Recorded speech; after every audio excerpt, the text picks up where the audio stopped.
Everybody should support any act of peace and development and democracy, which was Öcalan's call and PKK's decision to lay down arms is obviously also historical.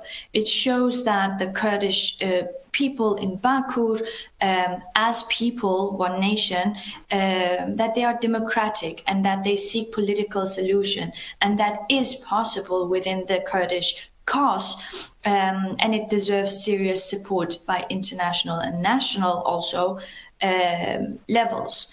I think that Öcalan and the PKK, by seeking these peace process, also has exposed the Turkish dilemma, which is, on the one hand, why have Turkey as a state ethnically cleansed Kurds in Bakur? Why has Turkey been so hostile against Kurds they can't even say the word Kurd?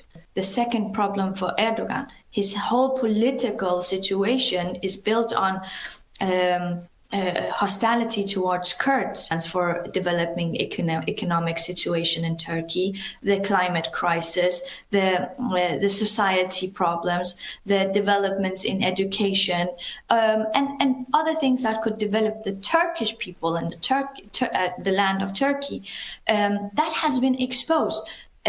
So Turkey is right now in a dilemma. We talked about peace process, but we were not really serious about it. And I think that is being seriously exposed on the international stage, because we haven't seen any serious steps from Turkey.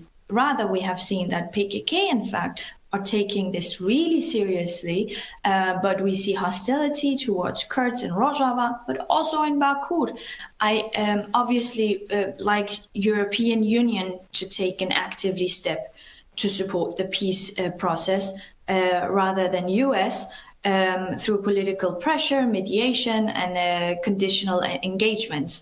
Kaya Kallas was talking about how Europe can be a force to support a building institution and so on. And I think that is a really great idea because we have experience in Europe and in European Union how these institutions, for example, federalism, self-governance, and so on, we have experience within the European Union how that can be successful. So I applaud that, and I hope that the European Union take necessary step towards that